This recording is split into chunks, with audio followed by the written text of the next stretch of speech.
Hi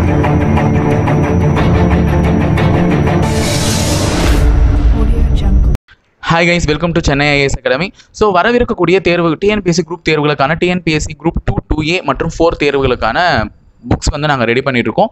so புக்ஸ்னுடைய price rate வந்து பார்த்தீங்கன்னா 2000 rupees ஆகுது. ஃப்ரீ டெலிவரி தான். ஸோ வந்து மொத்தம் பார்த்தீங்கன்னா 10 புக்ஸ் அவைலபிளாக இருக்குது. So English medium and Tamil medium ரெண்டு பேருக்குமே செப்பரேட்டாக புக்ஸ் அவைலபிளாக இருக்குது. ஸோ புக்ஸ்னுடைய ஆர்டர் லிங்க் வந்து உங்களுக்கு டிஸ்கிரிப்ஷனில் வச்சிருக்கோம். மேற்கொண்டு புக்கை பற்றின டீட்டெயில்ஸ் உங்களுக்கு தெரியணும்னா கீழே தெரிய காண்டாக்ட் நம்பருக்கு காண்டாக்ட் பண்ணுங்கள். நீங்கள் காண்டாக்ட் பண்ண வேண்டிய நம்பர் 9043211311 அல்லது 9043211411. Greetings to everyone. Warm welcome to everyone. We will discuss about previous year question paper. சயின்ஸில் இருக்கக்கூடிய, அதாவது பாட்டனி சுவாலஜியில் இருக்கக்கூடிய மிக முக்கிய வினா விடைகள், அதுவும் அடிக்கடி காம்படேட்டிவ் எக்ஸாமில் ரிப்பீட்டடாக கேட்கக்கூடிய ப்ரீவியஸ் இயர் கொஸ்டின் பேப்பரை தான் நம்ம இன்றைக்கி பார்க்க போகிறோம். அப்போ ப்ரீவியஸ் இயர் கொஸ்டின் பேப்பரில் ஃபஸ்ட்டு இருக்கக்கூடிய கேள்வி அப்படின்னு பார்த்தீங்கன்னா டார்வின். உங்களுக்கு நல்லாவே தெரியும், பரிணாமத்தில் முக்கியமானவர் அப்படின்னு பார்த்தீங்கன்னா டார்வின் தான். பரிணாமத்தில் முக்கியமானவர் அப்படின்னு பார்த்தீங்கன்னா டார்வின். ஜெனட்டிக்ஸில் முக்கியமானவர் அப்படின்னு பார்த்தீங்கன்னா அவர் பேர் கிரிக்கர் ஜோஹன் மெண்டல். ஜெனட்டிக்ஸில் முக்கியமானவர் மெண்டல் அப்படிங்கிற சயின்டிஸ்ட். சிஜே மெண்டல் அப்படின்னு சொல்லுவோம், கிரிக்கர் ஜோஹன் மெண்டல். அப்போ டார்வினை பற்றி ஒரு கேள்வி கேட்குறாங்கன்னா இதில் என்ன ஆன்சர் இருக்கும் அப்படின்னு பார்த்தீங்கன்னா, according to the Darwin speciation is effected by அப்படின்னு கேட்குறாங்க. இதில் பாருங்க, ஸ்மால் கண்டினியூஸ் ஹெரிட்டபிள் வேரியேஷன் அப்படின்னு ஒன்று இருக்கு, ஸ்மால் கண்டினியூஸ் நான் ஹெரிட்டபிள் வேரியேஷன் இருக்கு, சடன் ஹெரிட்டபிள் வேரியேஷன் இருக்கு, சடன் டிஸ்கண்டினியூஸ் வேரியேஷன் இருக்கு. இதில் எது டெலீட்டட் ஆப்ஷன் அப்படின்னு பார்த்தீங்கன்னா ரெண்டு முக்கியமானது டெலீட்டட் ஆப்ஷன். ஏன்னா சடன் அப்படின்னு வராது. டார்வினுடைய கொள்கையில் மெதுவாக ஸ்லோவாக ஒரு ப்ராசஸ் நடந்துக்கிட்டே இருக்கும். எப்படி குரங்கிலிருந்து மனிதன் வந்தான் அப்படிங்கிறது மிகவும் மெதுவான வினை அப்படின்னு நம்ம சொல்லுவோம் இல்லையா, மிகவும் மெதுவான பரிணாமம். உடனே என்ன செய்யலை, குரங்கு மனிதனாக மாறல. அப்போ சடன்கிறது ஆன்சர் கிடையாது. ஏன் சடன்கிறது ஆன்சர் கிடையாது? சிம்பிளாக கேட்டோம்னா சடன் சேஞ்சஸ் அப்படிங்கிறது மியூட்டேஷனில் தான் வரும், திடீர் மாற்றத்தில் வரும், திடீர் மாற்றம். அப்போ யாரோடு தொடர்புடையது? திடீர் மாற்றம் யாரோடு தொடர்புடையது? De Vries, Hugo de Vries.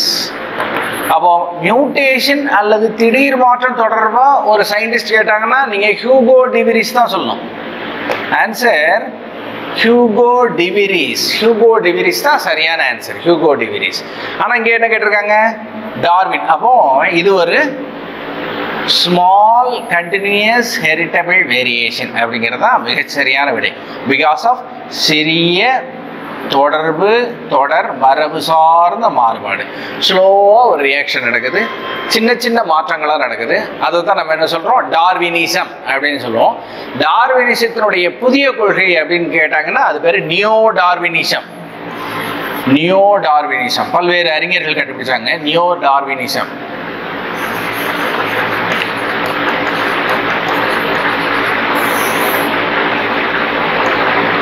Neo Darwinism. நியோனாலே நியூன்னு அர்த்தம், புதிய அப்படிங்கிறது அர்த்தம். டார்வினை பற்றி நம்ம தெரிஞ்சுக்கணும்னா ஒரு முக்கியமான விஷயம், 1831 அவருக்கு ஒரு மிகச்சிறந்த ஆப்பர்ச்சுனிட்டி கிடைச்சிது. இங்கிலாந்தில் மிகச்சிறந்த ஆப்பர்ச்சுனிட்டி, ஒரு வாயேஜ், அதாவது கடல் பயணம் ஒன்று கிடைச்சிது. எந்த கடற்பயணத்தை மேற்கொண்டாரு? HMS பீகிள் அப்படிங்கிற கடற்பயணத்தை மேற்கொள்றாரு. எந்த இடத்த போய் அடைகிறாரு அப்படின்னு பார்த்தீங்கன்னா கலபகஸ் தீவு அப்படிங்கிற இடத்த போய் அடைகிறாரு. அங்கு பல்வேறு உயிரினங்களை ஆராய்ச்சி பண்றாரு. அதன் மூலமா ஒரு புக்கு எழுதுறாரு. டார்வின் எழுதிய புத்தகத்தின் பெயர் என்ன அப்படின்னு கேட்டீங்கன்னா ஆரிஜின் ஆஃப் ஸ்பீசிஸ். நல்லா ஞாபகம், ஆரிஜின் ஆஃப் ஸ்பீசிஸ். ஸ்பீசிஸ் தான், ஸ்பீசிஸ். ஆரிஜின் ஆஃப் ஸ்பீசிஸ் அதாவது சிற்றினங்களின் தோற்றம் தான் இவர் எழுதுறாரு. ஆரிஜின் ஆஃப் லைஃப் கிடையாது. நல்லா ஞாபகம், டார்வினுடைய மிக முக்கியமான கருத்துக்கள்ல மிக முக்கிய புத்தகம் அப்படின்னு கேட்டீங்கன்னா எந்த புத்தகம் அப்படின்னு பார்த்தீங்கன்னா உயிரினங்கள், சிற்றினங்களின் தோற்றமே தவிர உயிரினங்களின் வரலாறு அல்ல. அப்போ பாருங்க, origin of species is a very important book written by Darwin to research about Galapagos Galapagos தீவு. கலபகஸ் தீவுக்கு எந்த கப்பல் மூலமா போறாரு? HMS பீகிள்ங்கிற கப்பல் மூலமா போறாரு. எந்த ஆப்பர்ச்சுனிட்டி மூலமா? 1831 இங்கிலாந்தில் ஏற்பட்ட ஒரு முக்கியமான புரட்சி வாயிலாக அவருக்கு ஒரு வாய்ப்பு வழங்கப்பட்டது. அந்த வாய்ப்பின் மூலமா போனவர் தான் யாரு அப்படின்னு பார்த்தீங்கன்னா சார்லஸ் டார்வின். அப்போ முதல் கொஸ்டின் மூலமா நம்ம 3 சயின்டிஸ்ட்டை ஞாபகம் வச்சுக்கிறோம். ஒன்று ஜெனட்டிக்ஸ்னு கேட்டாங்கன்னா நீங்க கிரிக்கர் ஜோஹன் மெண்டல் சொல்லணும். யாரு? Gregor Johann mental, important scientist. திடீர் மாற்றம்னு கேட்டாங்கன்னா நீங்க ஹியூகோ டிவிரிஸ் அப்படிங்கிற சயின்டிஸ்ட் சொல்லணும். அதுல டார்வினிசம் அப்படின்னு கேட்டாங்கன்னா ஆரிஜின் ஆஃப் ஸ்பீசிஸ் ஞாபகம் வரணும். அதுவும் ஸ்மால் கண்டினியூஸ் ஹெரிட்டபிள் வேரியேஷன், அதாவது சிறிய தொடர் மரபு சார்ந்த மாறுபாடு அப்படிங்கிறது ஞாபகம் வரும். இதுதான் ஃபர்ஸ்ட் கொஸ்டினுக்குரிய ஆன்சர். ரெண்டாவது கொஸ்டின் பாருங்க. இப்போ இருக்கக்கூடிய கரண்ட் சினாரியோ ரிலேட்டடா ஒரு கொஸ்டின் எடுத்துருக்கிறோம் இல்லையா? இப்போ மிக முக்கியமான கேள்வி. இப்போ கரண்ட் சினாரியோ என்னது? ஒரு வேக்சின் இல்லாம உலகத்துல எந்த ஒரு இதுமே உயிர்கள் வாழ முடியாது அப்படிங்கிற சிச்சுவேஷன் இருக்கு. Because of pandemic period. It's a very important pandemic period. இப்போ இருக்கக்கூடிய கரண்ட் சினாரியோ ரிலேட்டடா இருக்கக்கூடிய ஒரு கொஸ்டின் தான் தடுப்பூசி அல்லது வேக்சின்.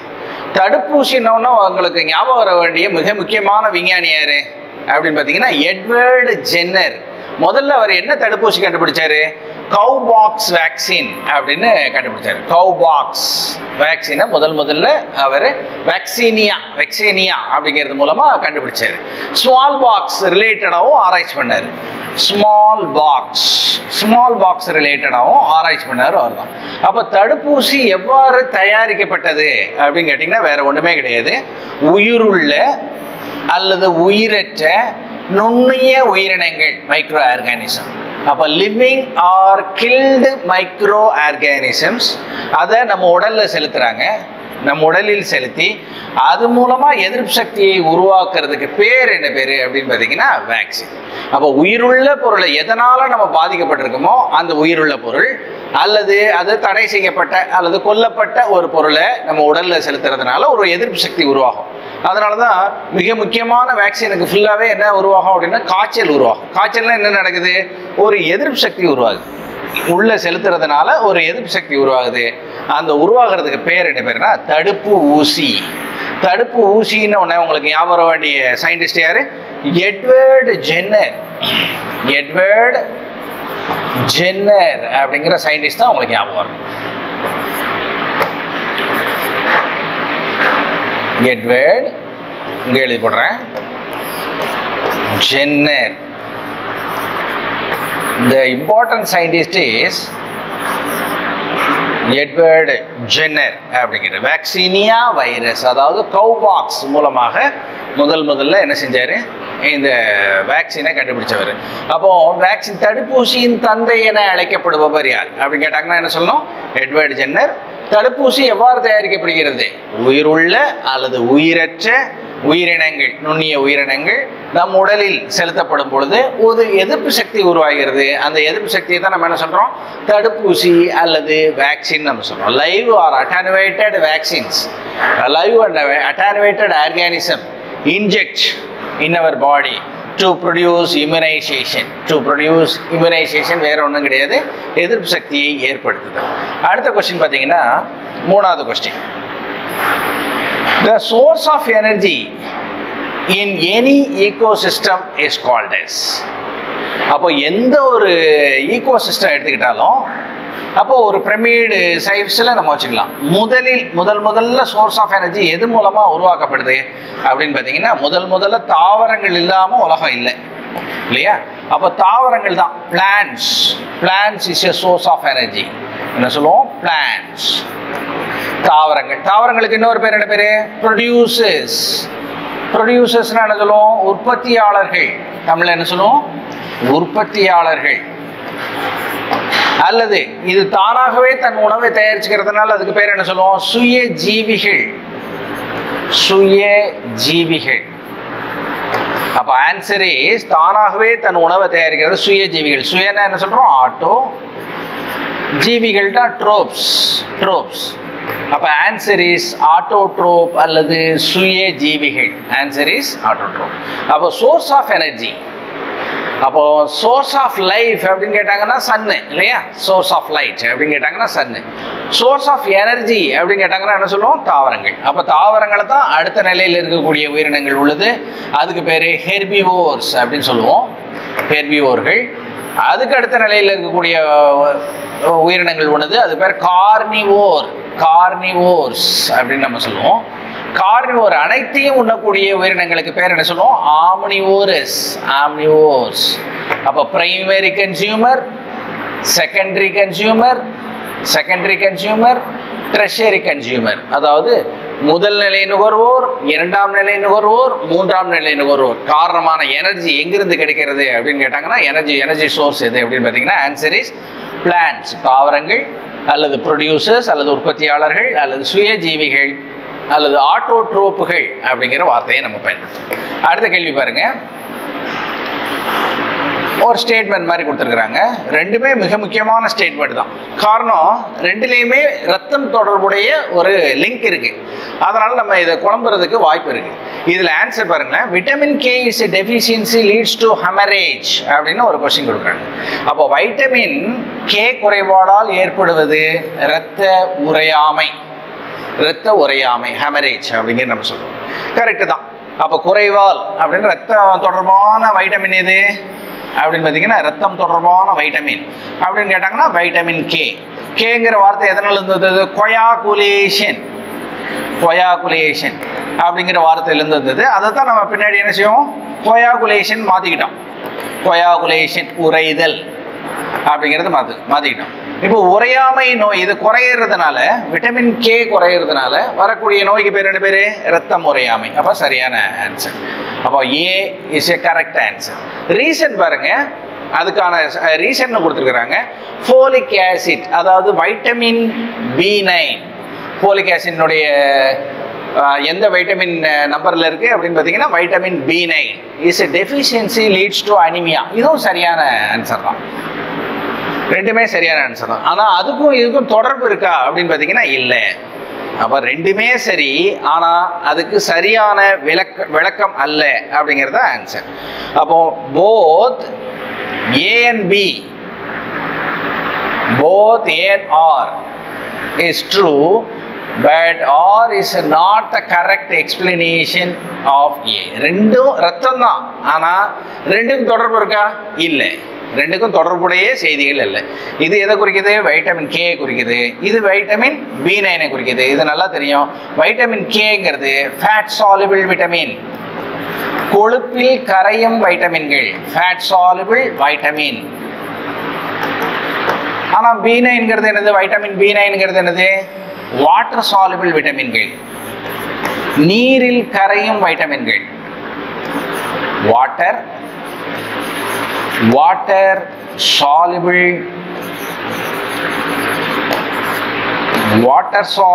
வைட்டமின், நீரில் கரையும் வைட்டமின்கள். அப்போ ரெண்டுத்துக்கும் பொதுவான, ரெண்டுமே சரியான விளக்கம் அல்ல. அப்போ option B is a correct answer. Option B is a correct answer. அடுத்தது பாருங்க, ஐந்தாவது கேள்வி. அமோனோடெலிசம், அமோனோடெலிசம். அப்போ நைட்ரோஜீனியஸ் எந்த உயிரினங்களாக இருந்தால் கூட எந்த கழிவுகளை வெளியேற்றுது? Nitrogenous waste, nitrogenous waste, nitrogen கழிவுகளை வெளியேற்றுது. அப்போ நைட்ரோஜீனஸ் வேஸ்ட்டை எந்தெந்த மாதிரி வெளியேற்றுது அப்படின்னு பார்த்தீங்கன்னா, ஒன்று இதுதான் நம்ம பார்க்குற மாதிரி அமோனோடெலிசம், அமோனோடெலிசம். இன்னொன்று யூரியோடெலிக், யூரியோடெலிக் அப்படிங்கிறது மூலமாக வெளியேற்றோம். தமிழில் எழுதுறதா இருந்தால் யூரியோடெலிக் இருக்கு, யூரியோடெலிக். மூணாவது டைப் என்னன்னா யூரிகோடெலிக், யூரிகோடெலிக், யூரிகோடெலிக். இப்போ பாருங்க, மூணு விதத்தில் வெளியேற்றம். அப்போ அமோனோடெலிசம் அப்படிங்கிறது என்ன? அமோனோடெலிசம் அப்படிங்கிறது பெரும்பாலும் ஃபிஷ் அண்ட் மீன்கள் மற்றும் அமீபா, இவை வெளியேற்றுவது தான் அமோனோடெலிசம். அப்போ நைட்ரோஜனியஸ் வேஸ்ட், நைட்ரஜன் கழிவுகளை அமோனியா மூலமாக வெளியேற்றது ரெண்டு தான், ஒன்று மீன், இன்னொன்று அமீபா. அப்போ என்ன ஆன்சர் கொடுத்துருக்காங்க? மீன்கள். அப்போ சரியான விடை. ஒருவேளை யூரியோடெலிக்னு கேட்டாங்கன்னு வைங்க, யூரியோடெலிக் நம்ம ஞாபகம் வச்சுக்க வேண்டியது பாலூட்டிகள். பாலூட்டிகள் ஃபுல்லாக யூரியோடெலிக் தான். For example first one is mammals. மெமல்ஸ்ங்கிறது பாலூட்டிகள். எல்லா பாலூட்டிகளையும் பொதுவாக நம்ம சொல்கிறோம், பொதுவான குறியீடு. அதில் குறிப்பாக மேன், ஹியூமன் அல்லது மேன், ஹியூமன் பீயிங், டாக் மற்றும் ஆம்பிஃபியன். ஆம்பிஃபியன் இருவாழ்விகள். அப்போ இருவாழ்விகள், மனிதர்கள், நாய்கள், இவை எல்லாம் எந்த கேட்டகரியில் வரும் அப்படின்னு பார்த்தீங்கன்னா யூரியோடெலிக். யூரியோடெலிக். அப்போ மனிதர்கள், நாய்கள் மற்றும் இருவாழ்விகள் எந்த கேட்டகரியில் வருது? யூரியோடெலிக் அப்படிங்கிற கேட்டகரியில் வருது. யூரிகோடெலிக், இது ரெண்டையும் குழப்பிடக்கூடாது. எக்ஸாம்பிள் ஒருவேளை யூரியோடெலிக் கேட்குறாங்களா அல்லது யூரிகோடெலிக் கேட்குறாங்களான்னு பாருங்க. நடுவில் சிஓ வருதா அல்லது இஓ வருதான்னு பாருங்க. சிஓ வருதா அல்லது இஓ, அந்த மாதிரி கொஸ்டின் வருதா பாருங்க. அப்போ யூரிகோடெலிக் என்பது ஆன்சர் பேர்ட்ஸ், பறவைகள். பறவைகள், ரெப்டைல்ஸ் ஊர்வன மற்றும் இன்செக்ட்ஸ் பூச்சி இனங்கள். அப்போ பறவைகள், ஊர்வன இங்கே போய் கொடுத்துருக்காங்க பாருங்க. பறவைகள், ஊர்வன, இந்த பாலூட்டிகளுக்கு பதிலாக நம்ம என்ன சேர்த்துக்கணும்?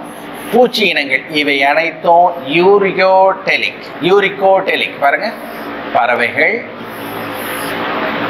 ஊர்வன எந்த கேட்டகரியில் இருக்கு உங்களுக்கு? ரெண்டுமே யூரிகோடெலிக். பறவைகள், ஊர்வன ரெண்டுமே யூரிகோடெலிக். இந்த பாலூட்டிகள் எந்த கேட்டகரியில் இருக்கு சொல்லுங்க பார்க்கலாம். ஆன்சர் இந்த இருக்கு, யூரியோடெலிக். அப்போ யூரியோடெலிக் பாலூட்டிகள், மெமல்ஸ், பேர்ட்ஸ் அண்ட் ரெப்டைல்ஸ் யூரிகோடெலிக்ஸ், மீன்கள் அப்படின்னு கேட்டாங்கன்னா அமோனியோடெலிக். அமோனியோடெலிக் அந்த ப்ராசஸ்க்கு பேர் அமோனியோடெலிசம் அப்படின்னு நம்ம சொல்லுவோம். ஓகேவா? அடுத்த கொஸ்டின் பாருங்க. The term gene was proposed by. The term gene was proposed by. Answer நல்லா ஞாபகம் வச்சுங்க. ஜோஹன்சன் அப்படிங்கிற சயின்டிஸ்ட். ஜோஹன்சன். அப்போ இந்த மாதிரி கேள்வி கேட்கும் போது நம்ம ஞாபகம் வச்சுக்கிறதுக்காக ஒன்று சொல்ற பாருங்க. என்ற பதத்தை உருவாக்கியவர் தான் ஜோஹன். அப்போ ஜோஹனுக்கு ஒரு சன் இருக்கிறதா ஞாபகம் வச்சுங்க, சன். அப்போ இவங்களுக்கு இடையில என்ன தொடர்பு இருக்கு? ஜீன் அப்படின்னு தொடர்பு இருக்கு. அப்போ ஜீன் என்ற வார்த்தையை கூறியவர் யாருன்னா ரெண்டையும் சேர்த்துட வேண்டியதுதான், ஜோஹன்சன். ஆக்சுவலா ஸ்பெல்லிங்கிறது சென்னு தான், இருந்தாலும் ஞாபகம் வச்சுக்கிறதுக்காக ஒரு விஷயம் சொல்றேன். ஜோஹன்சன் ரெண்டு பேருக்கு ஏற்பட்ட தொடர்பு என்னது? ரெண்டு பேரும் ஜீனினால் கட்டமைக்கப்பட்டுள்ளார்கள். ஜீன்ங்கிறது டிரான்ஸ்ஃபர் ஆகிருக்கு. ஃபாதர் மூலமா ஃபாதர் சன்னுக்கு இடையில ஒரு ஜீன் அல்லது டிஎன்ஏ குரோமோசோம்ங்கிறது கனெக்ட் ஆகிருக்கு. அதனால நம்ம என்ன ஞாபகம் வச்சுக்கணும்? The term gene was proposed by. Gene என்ற சொல்லை அறிமுகப்படுத்தியவர் யார் அப்படின்னா ஜோஹன்சன். கரெக்டுங்களா? இதே குரோமோசோமுக்கும் ஜீனுக்கும் இடையே உள்ள தொடர்பை கூறியவர் யார்? இது குரோமோசோம். குரோமோசோம், இது ஜீனு. இந்த மாதிரி தான் ஜீன். இதுக்கு இடைப்பட்ட தொடர்பை கூறியவர் யார்? Answer bridges.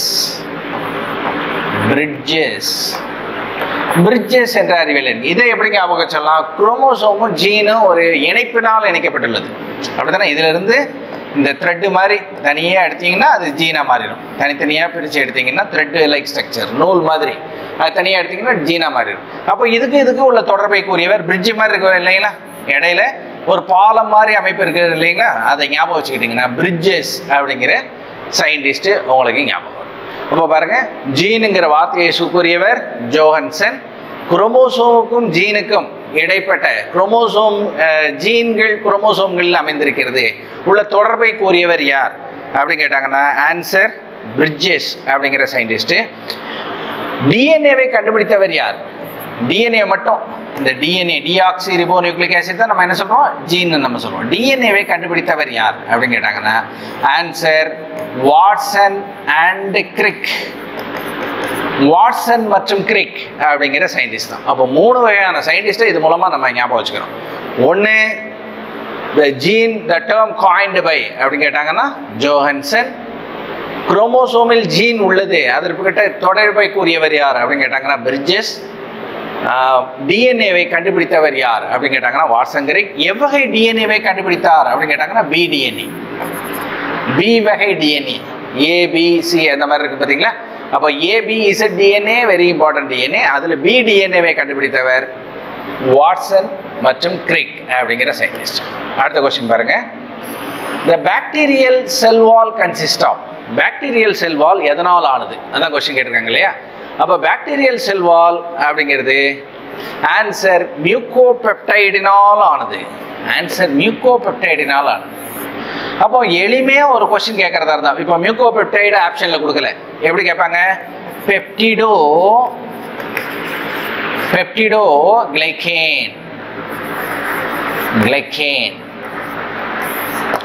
அப்போ பெப்டிடோ கிளைகேனால் ஆனது எது? பெப்டிடோ கிளைகேன்.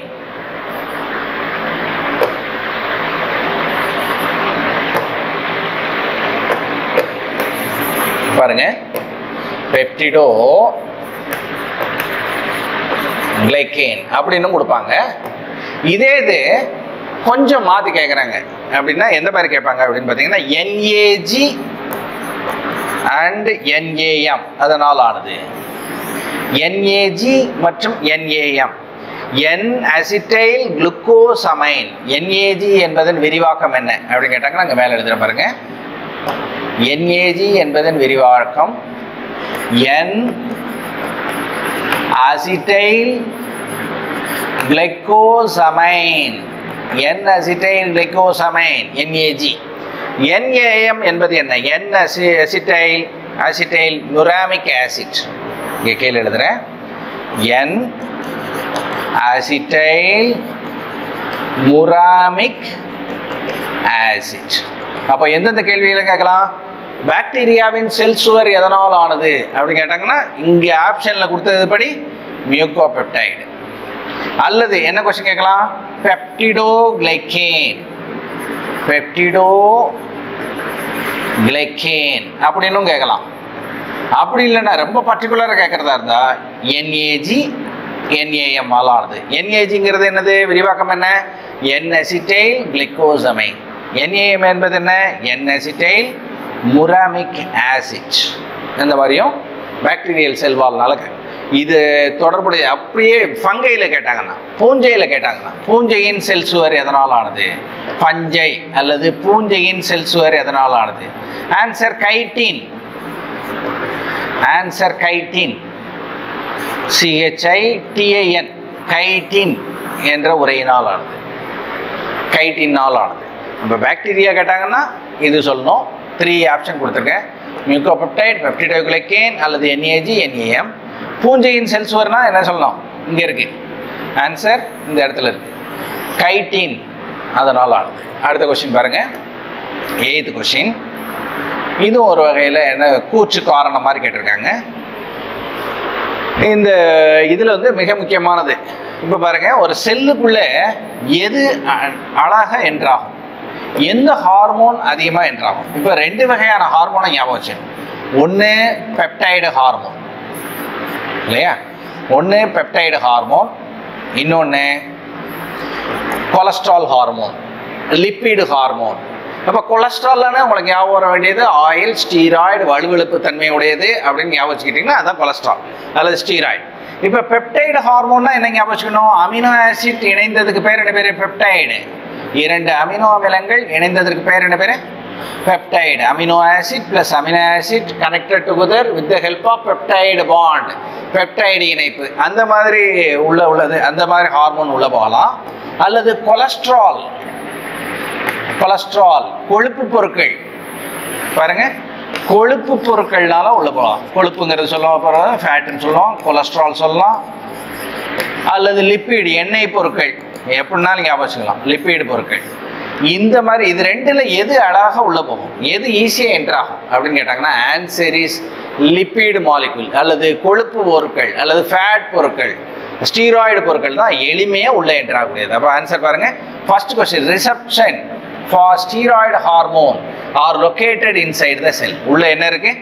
செல்லுக்குள்ள ஸ்டீராய்டு ரிசெப்டார் இருக்கு. So because steroid hormones or lipid soluble molecule diffuse easily through the phospholipid interior of the cell. ஆதலால் ஸ்டீராய்டு ஹார்மோன்கள் ஒரு லிப்பிடு கரையக்கூடிய மூலக்கூறுகளை கொண்டுள்ளதால் எளிதில் பாஸ்போலிபிட் செல் சவ்வினுள் கடக்கக்கூடியது. எது ஈஸியாக உள்ள போகும்? ஸ்டீராய்டு பொருட்கள். அப்போ கூற்று காரணம் ரெண்டுமே சரி. அதனுடைய எக்ஸ்பிளனேஷனும் வெரி கரெக்ட். அப்போ பார்த்தீங்கன்னா A is a correct answer. அதனுடைய எக்ஸ்பிளனேஷன் கரெக்டாக இருக்கு. Both A and R are true and R is a correct reason. அப்போ option A is a correct answer. அடுத்தது பாருங்க, நெக்ஸ்ட் கொஸ்டின் பார்த்தீங்கன்னா 9th கொஸ்டின். இது ஒரு வகையில் கூற்று காரணம் அது மாதிரி கொடுத்துருக்காங்க. அசெப்ஷன் அண்ட் ரீசன். கஸ்கூட்டாங்கிறது நமக்கு நல்லா தெரியும். முழு, தண்டு, ஒட்டுண்ணி. அப்போ தண்டுன்னு வந்து தாவரத்தில் இருக்குமா விலங்குகள் இருக்குமா? Total stem parasite. அப்போ தண்டு எதில் இருக்கும்? தாவரத்தில் இருக்கும். ஆனால் எங்கே கொடுத்துருக்காங்க? ஆன்சர் அனிமல் கொடுத்துருக்காங்க. அப்போ ஃபஸ்ட்டு ஆப்ஷன் இஸ் ராங். முதல்ல கொடுத்துருக்கிறது ராங்காக இருக்குது. ரெண்டாவது பாருங்கள், கஸ்கூட்டாங்கிறது முழுத்தண்டு ஒட்டுண்ணி. இது ஒரு ஒட்டுண்ணி தாவரம். ஒட்டுண்ணி தாவரம் எதை டிபெண்ட் பண்ணியிருக்கு? ஹோஸ்ட் பிளான்னுடைய organic food, water and minerals அப்படிங்கிறது ஒட்டி இருக்கக்கூடியது. அப்போ எது சரியான விடை அப்படின்னு கேட்டிங்கன்னா answer is A is false. A is false but R is true. D option தான் ஆன்சர். சிங்கிறது இங்கே வரணும். இது வந்து D option. A is false but R is true. இங்கே கரெக்டாக கொடுத்துருக்காங்க பாருங்க. ஏ தவறு ஆனால் ஆர் என்பது சரி. இங்கே என்ன கொடுத்துருந்தா சரியாக இருக்கும்? இங்கே பிளான்ட்னு கொடுக்கணும். இங்கே விலங்கினங்கு பதிலாக தாவரம்னு கொடுத்துருக்கணும். அப்படின்னா ரெண்டுமே சரி, ரெண்டுமே சரி. ஆனால் எனக்கு என்ன கொடுத்துருக்காங்க? இதுக்கு தவறாக கொடுத்துருக்காங்க.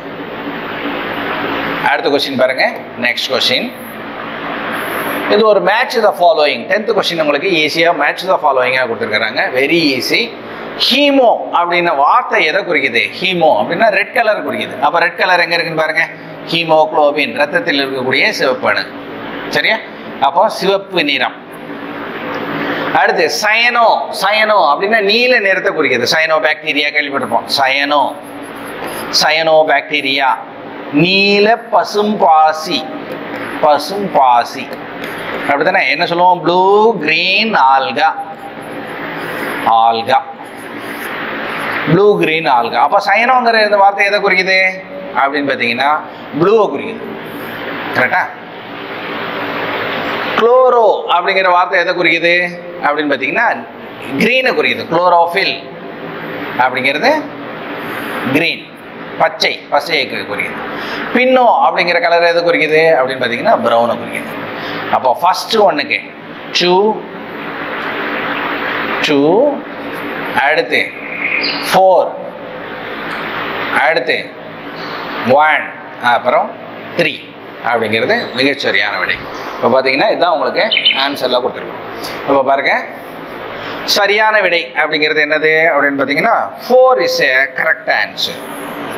பொறுத்துக்கல 4ங்கிறது டிங்கிறது ஆப்ஷன் டி அப்படிங்கிறது மிகச்சரியான விடை. அடுத்த கொஸ்டின் பாருங்க, next question. The purine present in nucleic acid. Nucleic அமிலத்தில் இருக்கக்கூடிய பியூரின்கள் எவை? இப்போ ஒரு டிஎன்ஏ எடுத்துக்கிறோம். ஒரு டிஎன்ஏல அடினைன் எதோட சேர்ந்துருக்கு? தைமினோட சேர்ந்து. குவானைன் எதோட சேர்ந்துருக்கு? சைட்டோசினோ சேர்ந்து. இதில் எதெல்லாம் பியூரின் அப்படின்னு பார்த்தீங்கன்னா இது பியூரின், இது பிரிமிடின். அப்போ பியூரின் மற்றும் பிரிமிடின், அடினைன், குவானைன் அப்படிங்கிறது பியூரின். நம்ம என்ன கொஸ்டின் கேட்டிருக்காங்க? பியூரின் அப்படிங்கிறத கேட்டிருக்காங்க இல்லையா? அப்போ ஆன்சர் என்னது? 11th கொஸ்டினுக்கு அடினைன் மற்றும் குவானைன். மிகச்சரியான விடை அடினைன் மற்றும் குவானைன். ஒருவேளை பியூரினுக்கு பதிலாக பிரிமிடின் அப்படின்னு கேட்டிருந்தாங்கன்னு வைங்க, எதை சொல்லுவீங்க நீங்க? தைமின் மற்றும் சைட்டோசின். தைமின் மற்றும் சைட்டோசின் அப்படிங்கிறத ஆன்சராக சொல்லுவீங்க. பியூரின் கேட்டிருக்கிறதுனால அடினைன் மற்றும் குவானைன். அப்போ option B is a correct answer. அடுத்த கொஸ்டின் பாருங்க, 12th கொஸ்டின். இப்போ இது கிளைகாலைசிஸ் ரிலேட்டடாக கேள்வி கேட்டிருக்காங்க. கிளைகாலைசிஸ். இப்போ கிளைகோலைசிஸ் என்றால் என்ன? லைசிஸ்னா உடையிறது, பிரேக் டவுன். உடையும் போது கிடைக்கக்கூடிய 3 முக்கியமான பொருளாக அதில் என்ன உடையுது அப்படின்னு பார்த்தீங்கன்னா பைருவிக் அமிலமாக உடையுது. பைருவிக் ஆசிட் அப்படிங்கிறது உடையுது.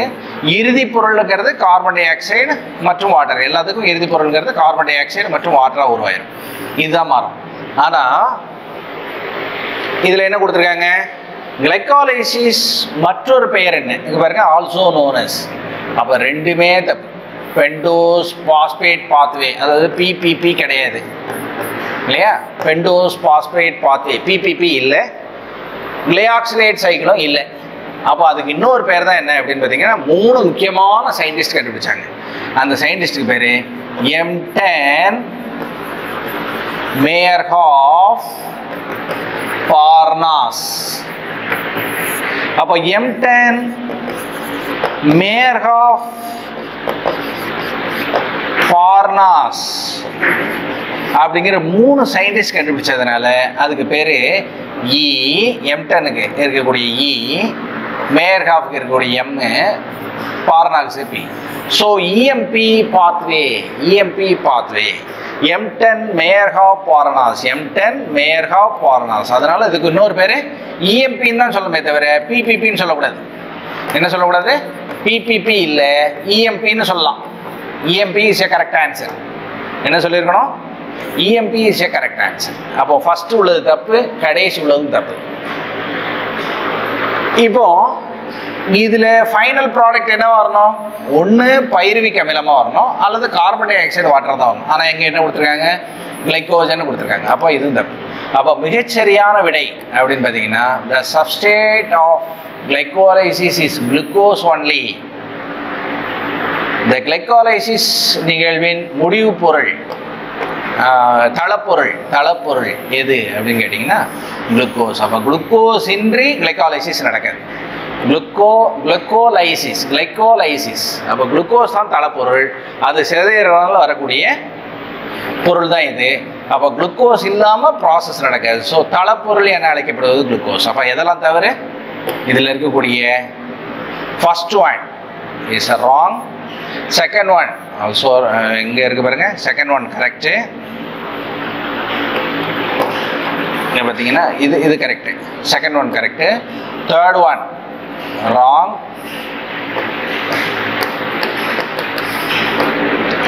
Fourth one also wrong. அப்போ second one is a correct answer. இதில் பார்த்தீங்கன்னா எதை கரெக்டாக சொல்லணும்? Second one is a correct answer. இங்கே தான் கொடுத்தோம். அடுத்த கொஸ்டின் பாருங்க, 13th question. Arrange the following common units classification in ascending order அப்படின்னு கொடுத்துருக்காங்க. கரெக்டான ஆர்டர் என்ன அப்படின்னு பார்த்தீங்கன்னா D is a correct answer. Why? Because D தான்.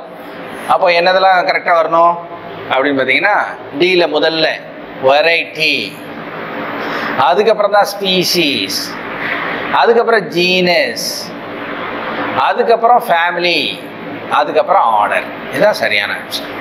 அப்போ 4, 3, 5, 1, 2 அப்படிங்கிறது மிகச்சரியான விடை.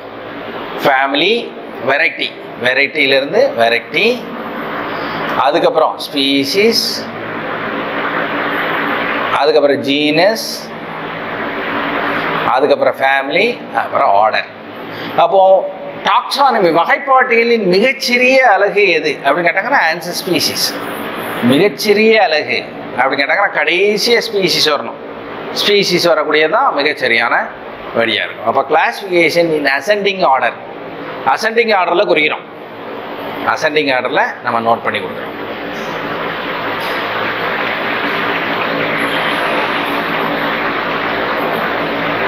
கிங்டம். இப்போ பாருங்க,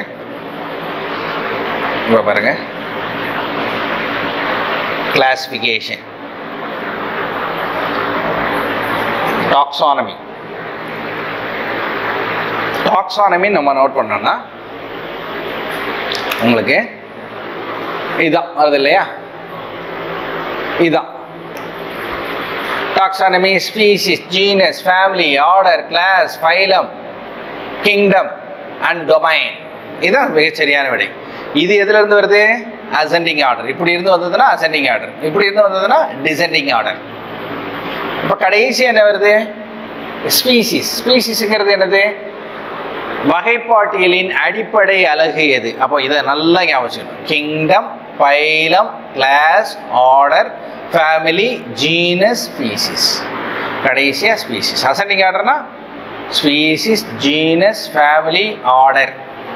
அப்போ ஸ்பீசிஸ், ஜீனஸ், அப்போ ஃபர்ஸ்ட் வரக்கூடியது ஸ்பீசிஸ். அப்போ 3 வரலாம். அதுக்கப்புறம் ரெண்டாவது என்ன கொடுத்துருக்கோம்? ஜீனஸ். அப்போ ஜீனஸ்ங்கிறது 5 வரும். அடுத்து ஃபேமிலி. ஃபேமிலிங்கிறது எந்த கேட்டகரியில் வருது அப்படின்னு பார்த்தீங்கன்னா 1 வரும். ஆர்டர். ஆர்டருங்கிறது என்னது? அடுத்த கேட்டகரி. ஆர்டருங்கிறது 2 வரும். கடைசியாக இருக்கக்கூடியது வெரைட்டி அப்படின்னு இங்கே கொடுத்துருக்காங்க. வெரைட்டிங்கிறது இங்கே எதுவுமே இல்லை. அப்போ வெரைட்டிங்கிறது 4 வரும். அப்போ 3, 5, 1 அப்படிங்கிற ஆப்ஷன் இல்லை பாருங்க. அப்போ மிகச்சரியாக நீங்கள் திங்க் பண்ணணும்னா 3 என்னதெல்லாம் ஆப்ஷன் ஒன்று, என்ன ஆப்ஷன் கொடுத்துருந்தா மிகச்சரியான விடையாக இருந்திருக்கும் அப்படின்னு பார்த்தீங்கன்னா 3 ஃபஸ்ட்டு கொடுத்துருக்கணும். அப்போ ஃபஸ்ட்டு இது கூட ஓகே. அடுத்து 5 கொடுத்துருக்கணும், ரைட்டு. அப்போ சி பாருங்க. இப்போ இதை விட இது மிகச்சரியான விடையாக இருக்கு. 3, 5. அடுத்து 1 தான் வரணும். 1 எங்கேயுமே வரல பாருங்க. 4 தான் வருது. கரெக்டா?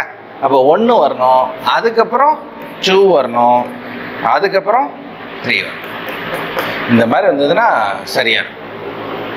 சாரி,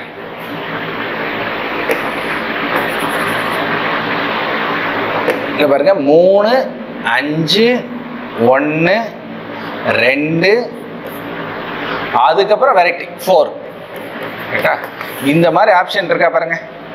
எங்கேயாச்சும் 3, 5 இருக்கு, ஆனால் 1 இல்லை.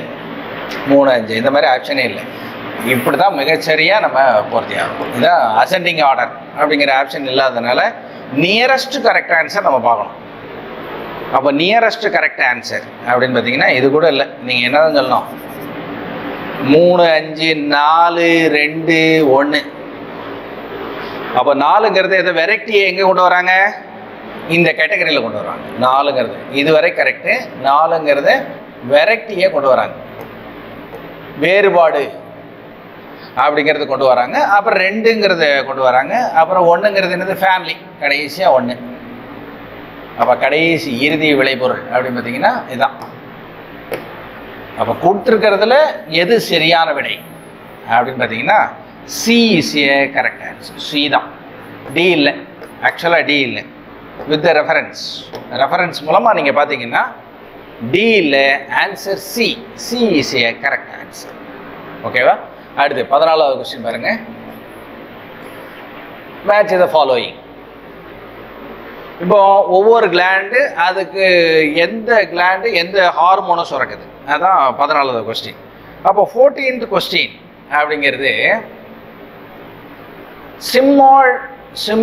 சிம்னோட் டிசீஸ், அதாவது சைமன் டிசீஸ்னு சொல்லுவாங்க. சைமன் டிசீஸ் சொல்லுவாங்க. இங்கே diabetes mellitus, Cushing syndrome and myxoedema அப்படிங்கிறத கொடுத்துருக்காங்க இல்லையா? இதில் எது எதோடு பொருத்தப்பட்டுள்ளது? இப்போ ஈஸியானதை நம்ம பொருத்தி பார்க்கலாம் பாருங்க. டயபெட்டஸ் மெலிட்டஸ் எது தொடர்பாக இருக்கு? ஆன்சர் 4 தொடர்பாக இருக்கக்கூடியது. சரியா? அப்போ ஃபர்ஸ்ட் ஆப்ஷன் 4 வர்ற மாதிரி நீங்கள் திங்க் பண்ணுங்க. First option. செகண்ட் ஆப்ஷன் 4 எதுக்கெல்லாம் வருது பாருங்க. This one and that one and that one also இங்கே வருது. அப்போ எளிமையான கொஸ்டினை நீங்கள் ஆன்சர் பண்ண முடியாது. எளிமையை வச்சுக்கிட்டு நீங்கள் ஆன்சர் பண்ண முடியாது. மிக்சிடிமா எது தொடர்பான ஆன்சர் பாருங்க. அப்போ 4மே கரெக்டுங்கிற மாதிரி வருது. அடுத்து மிக்சிடிமா எளிமையான கொஸ்டின் தான். காரணம் தைராய்டு ரிலேட்டட் ஆன்சர். அப்போ டிக்கு 1 வர்ற மாதிரி பாருங்க. அப்போ D1 எதெல்லாம் இருக்கு? This one and that one. அப்போ 2 டெலீட் ஆயிடுச்சு. எதெல்லாம் டெலீட் ஆயிடுச்சு பாருங்க. A deleted and B deleted. கரெக்டாக 2 ஆன்சருக்கு தெரிஞ்சதுன்னா நமக்கு 2ஆக மாறிடுச்சு. அடுத்து சிம்னாய்டு, Cushing syndrome, Cushing disease, and Simmonds நோய். குஷின் நோய் எதனால் வருகிறது அப்படின்னு கேட்பாங்க. அப்போ குஷின் டிசீஸை நம்ம சர்ச் பண்ணோம்னா நம்ம தெரிஞ்சிடும். குஷின் டிசீஸ் பாருங்க, குஷின் நோய்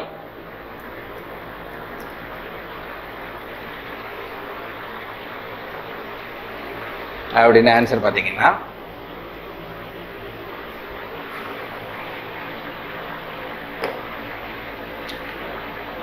எந்த குறைபாட்டினால் வரக்கூடிய நோய் அப்படின்னு பாருங்க.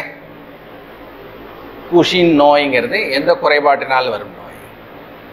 Is a pituitary gland. Is a குஷின் disease is pituitary gland. அப்போ ஆன்சர் இஸ் பிட்யூட்டரி தொடர்பான நோய் அப்படிங்கிறது என்ன வருது பாருங்க, 3. குஷின் டிசீஸ் 3. அப்போ 3வது, அதாவது சிக்கு 3 வர்ற மாதிரி எதுன்னு பாருங்க. Yes, answer is this one only, not that one. அப்போ கடைசி எது பொருந்தல பாருங்க, சைமன் நோய். சைமன் நோய் அப்படிங்கிறது என்ன அப்படின்னு பார்த்தீங்கன்னா ஏக்கு 2 அட்ரினல் கிளாண்டில் ஏற்படக்கூடிய நோய் சைமன் நோய். அப்போ சைமன் நோய் A2, டயபெட்டஸ் மெலிட்டஸ், பேங்க்ரியாஸ் அதாவது ஐலட்ஸ் ஆஃப் ராங்கர்ஹான். குஷின் நோய் அப்படிங்கிறது எது, பிட்யூட்டரி கிளாண்ட். மிக்சிடிமா அப்படிங்கிறது தைராய்டு கிளாண்ட். அப்போ option D is a correct answer. Option D is a correct answer. பாருங்க, last question. In human prothrombin require blood clotting is synthesised by. மனிதனில் குருதி உறைதலுக்கு தேவைப்படும் புரோத்ராம்பின் இவற்றில் உற்பத்தியாகிறது அல்லது உருவாக்கப்படுகிறது. ஆன்சர் கல்லீரல். கல்லீரல், லிவரில் உருவாக்கப்படுது. The 15 கரெக்ட் ஆன்சர் இஸ் கல்லீரலில் உருவாக்கப்படும் பொருள் எது அப்படின்னு கேட்டாங்கன்னா இதுதான் என்னது, புரோத்ராம்பின். புரோத்ராம்பின் குருதி உறைதலுக்கு தேவைப்படக்கூடிய புரோத்ராம்பின். லிவர். லிவருக்கு இன்னொரு பேர் ஹெப்பட்டோ. ஹெப்பட்டோ ஆர்கன். ஹெப்பட்டோ. லிவரில் உள்ள செல்லுக்கு பேர் ஹெப்பட்டோசைட். ஹெப்பட்டோசைட்ஸ். ஹெப்பட்டோசைட்ஸ். ஓகேவா? தேங்க்யூ.